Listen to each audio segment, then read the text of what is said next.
Hello and welcome to the power show. आज फिर से आई हूँ आप लोगों के सामने एक बहुत ही इंटरेस्टिंग स्टोरी लेके। स्टोरी है एक बहुत ही ज़्यादा अमेजिंग, बहुत ही ज़्यादा करेजियस, बहुत ही ज़्यादा शक्तिशाली बाहुबल वाले हाथी की। वो हाथी एक बहुत फेमस राजा के उसमें रहता था, राज्य में रहता था, और वो हमेशा उसका रिकॉर्ड था कि वो जिस भी रणभूमि में जाता था, युद्ध में जाता था, वो हमेशा जीत के आता था, क्योंकि राजा उसी पे सवार होता था। वो बहुत लकी भी था, बहुत बलवान भी था, बहुत ज़्यादा अमेजिंग हाथी था। पर समय जैसा बीतता गया वैसे ही वो रिटायर हो गया हाथी, क्योंकि उसकी उम्र बहुत ज़्यादा बढ़ गई थी और उसको जो महावत जो उस हाथी को हैंडल करता था वो भी बूढ़ा हो गया था। दोनों महावत और हाथी दोनों रिटायर हो गए एक साथ। और जब हाथी रिटायर हो गया तो वो एक बार शाम को ऐसे ही टहल रहा था राज्य में, और राज्य में टहलते टहलते टहलते वो जंगल में चला गया, बहुत अंदर चला गया, उसे पता नहीं चला और वो दलदल में फंस गया। और जब वो दलदल में फंस गया तो वो बहुत ज़्यादा कमज़ोर फील कर रहा था, क्योंकि उसकी अवस्था हो चुकी थी, उसमें इतनी शक्ति नहीं थी। और बहुत सारे लोगों ने ट्राई किया कि उस हाथी को निकाला जाए। कुछ लोगों ने तीर मारे, कुछ लोगों ने कुछ किया, बट वो हाथी बाहर ही नहीं निकल रहा था। और ये बात राजा तक पहुंची। राजा भी घबराता हुआ वापस आया वहाँ पे, और उसने देखा कि हाथी की कैसी हालत हो चुकी है, वो रो रहा है, बिलख रहा है, बहुत ज़्यादा परेशान है। तो राजा से भी ये हालत नहीं देखी गई। राजा ने सोचा कि मैं उस महावत को बुलाता हूँ, क्योंकि उस महावत ने पूरी जिंदगी उस हाथी के साथ गुजारा है, तो शायद उसे पता हो कि इस हाथी को कैसे बाहर निकाल सकते हैं, क्या पता वो कोई आइडिया दे दे।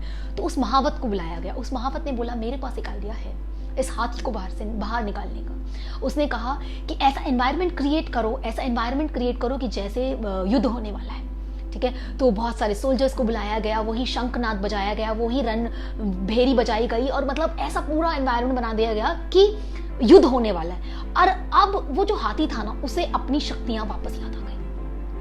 उसे याद आ गया वही, मतलब जो उसके अंदर की जो शक्ति जो मतलब सो गई थी, जो वो भूल गया था वो शक्ति, वो सब कुछ वो एनवायरनमेंट की वजह से उसके अंदर वो शक्ति वापस जा गई, और वो कुछ ही क्षण में उस दलदल से अपनी शक्ति के बेसिस पे बाहर आ गया। गाइस, हमारे साथ भी यही होता है।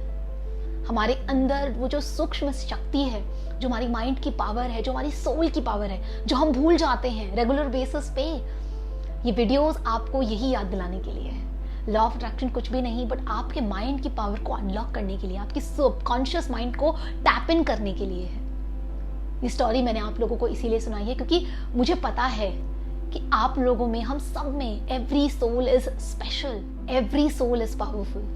ये वीडियोस, मेडिटेशन करना, बार बार पॉजिटिव वीडियोस देखना, बार बार बुक्स पढ़ना, बार बार एफर्मेशन बोलना, किस लिए है ये सब? ये सब इसीलिए है ताकि आप अपनी सोई हुई शक्तियों को जगा सकें, क्योंकि शक्ति तो हमारे अंदर ही है। भगवान ने जब बहुत बड़ी सभा हुई थी तो बोला गया था कि इस अतुल्य शक्ति को कहाँ छुपाया जाए, पहाड़ों पे, समुंदर में, कहाँ? तो सबने कुछ ना कुछ बोला, बट एक भगवान थे, उन्होंने बोला कि इसको अपने अंदर ही छुपा दो, क्योंकि अपने अंदर जो इंसान है वो कभी ढूंढेगा ही नहीं, वो इतना एफर्ट ही नहीं करेगा कि ही और she should go inside and search for that power with in. So guys, unlock the power of your brain, unlock the power of your soul through these mediums। environment create करिए, जैसे उस हाथी के लिए environment create किया और उसने अपनी शक्तियों को पहचाना। ऐसा ही हनुमान जी के साथ हुआ था। उनको सारी शक्तियां दे दी गई, वापस ले ली गई, और सही टाइम पे उनकी अपनी शक्तियों को याद दिलाया गया उन्हें कि तुम्हें बहुत सारी शक्ति है। तो वही काम हम लोग आपके लिए कर रहे हैं, ताकि आप अपनी शक्तियों को जानें, अपनी शक्तियों को जगाएं और एनवायरनमेंट क्रिएट करें रेगुलर बेसिस पे। आई होप कि आपको इस वीडियो से हेल्प हुई हो। अगर हुई है तो please share it with the people who need it the most, and I hope and pray that you will unlock the power of your brain. Until next time, love you, take care.